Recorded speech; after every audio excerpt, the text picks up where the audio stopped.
अमरजीत कुशवाहा और मैं स्वागत करता हूं आप सभी का अपने YouTube चैनल पर, जिसका नाम है ई लर्निंग क्लब। आज मैं आप सभी के लिए लेकर आया हूं क्लास 12th के अंग्रेजी का एक और कविता का क्वेश्चन आंसर। कविता का नाम है फायरहाइम, जिसका मतलब होता है अग्निगीत। तो यह question answer Bihar board 12th class के स्टूडेंट के लिए काफ़ी इम्पोर्टेंट है।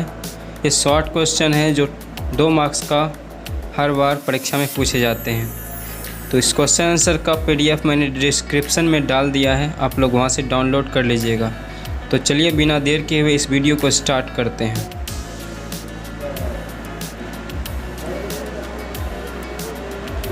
तो यहाँ पे सबसे पहला क्वेश्चन है इसमें से, how did the passers by get frightened.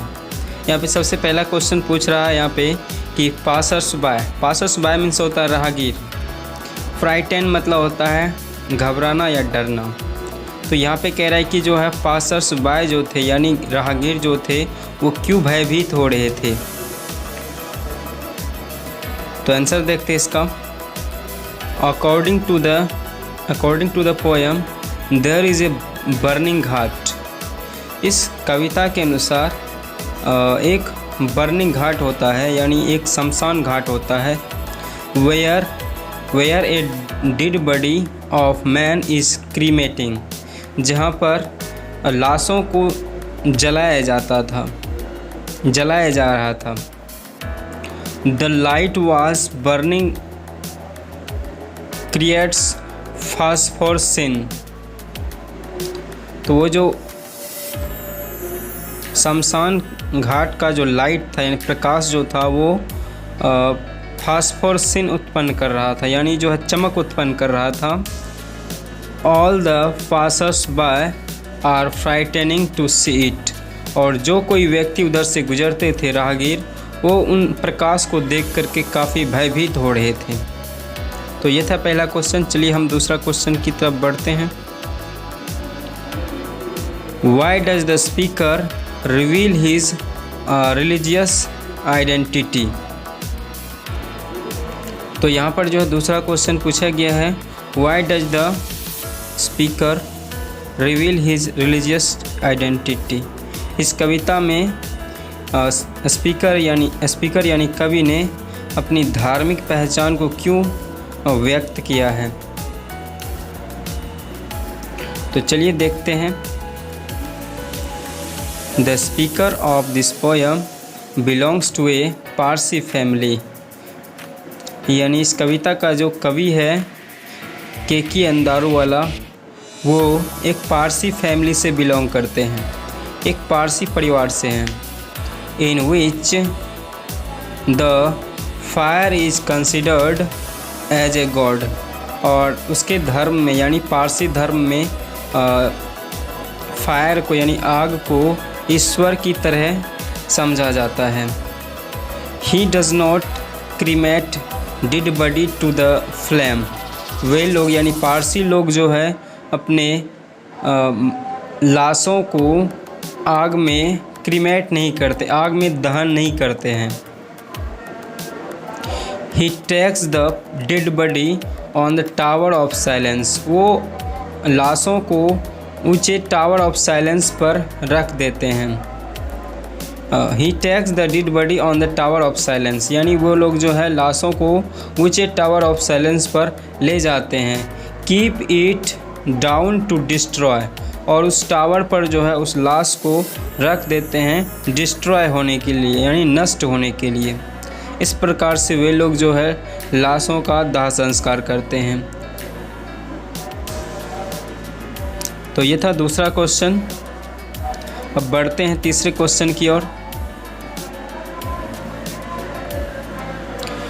तो तीसरा क्वेश्चन है, why did he consign his first born to the flame.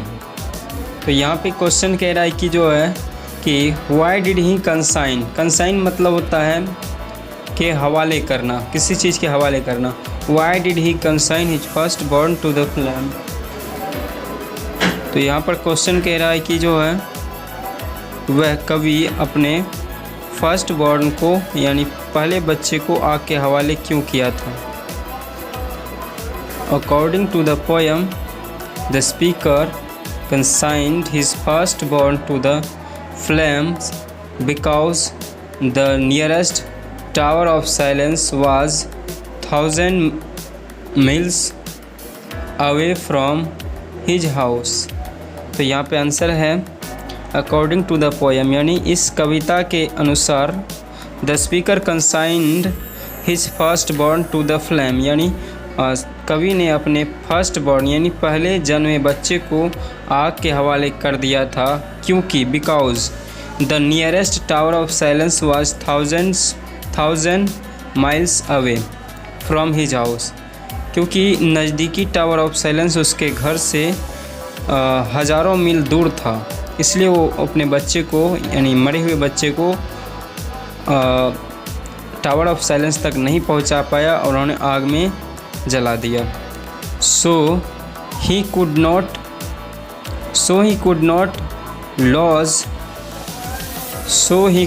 lodge the dead body of his first born child on that place।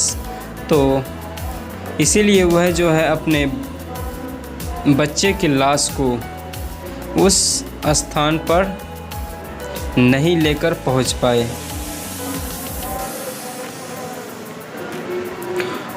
Question number 4 है what is the fire debauchery, यानी यहाँ पे question कह रहा है debauchery means होता है गलती, तो यहाँ पे कह रही कि जो है कि what is the fire debauchery, यानी आग ने कौन सी गलती की थी, आग की क्या गलतियाँ थी। तो यहाँ क्वेश्चन कह रहा है, आंसर देखते हैं। According to the speaker of this poem, इस कविता के कवि के अनुसार the fire's debauchery is that it forgets its duty. तो यहाँ पे कवि कह रहे हैं कि जो है आग का जो है गलती, आग ने जो पाप किया था वो ये था कि जो है उसने इट फॉरगेट्स इट्स ड्यूटी, यानी जो है आग ने अपना कर्तव्य जो है भुला दिया, यानी वो अपना कर्तव्य जो है भूल गया। And get the dead body half burned, उन्होंने जो है डेड बॉडी यानी लाश को जो है आधा जला छोड़ दिया, यानी पूरा नहीं जलाया, इसलिए वह जो है अपने कर्तव्य को भूल गया। इट इज़ फायर्स ड्यूटी, यह आग का कर्तव्य होता है कि to burn the dead body properly, यानी लाश को पूरी तरह से जलाया जाए, ये आग का कर्तव्य होता है। एंड टर्न इनटू एसेज, और उन्हें जलाकर राख में बदल दिया जाए, ये आग का कर्तव्य होता है। इसी को उन्होंने जो है भूलने की गलती की थी। तो ये था क्वेश्चन नंबर 4। अब आगे बढ़ते हैं नेक्स्ट क्वेश्चन की ओर, और ये लास्ट क्वेश्चन है What did the Fireheim say to him? यहाँ पे क्वेश्चन कह रहे हैं कि जो है फायरहाइम यानी अग्नि ने जो है कवि को क्या बोला। The Fireheim said to the speaker that you had forgiven, यानी आंसर कह रहा है कि जो the Fireheim said to the speaker that you had forgiven, यानी अग्नि ने कवि को कहा कि तुम्हें माफ़ किया जाता है। यू हैड फॉरगिवन, तुम्हें क्षमा किया जाता है। And it has taken to overlook, और तुम्हारे कार्य को, तुम्हारे गलती को जो है नज़रअंदाज कर दिया जाता है। It has taken to overlook and forgive him this time for the sin he committed, यानी कवि ने जो गलती किया था उनके लिए आग ने उन्हें माफ़ कर दिया और उनकी गलती को नज़रअंदाज कर दिया। एंड फॉरगिव हिम, और अग्नि ने भी उस कवि से क्षमा मांगी अपनी गलतियों के लिए। तो ये था कविता फायरहाइम का क्वेश्चन आंसर। अब मिलते हैं अगले वीडियो में, तब तक के लिए बी पॉजिटिव, बी हैप्पी।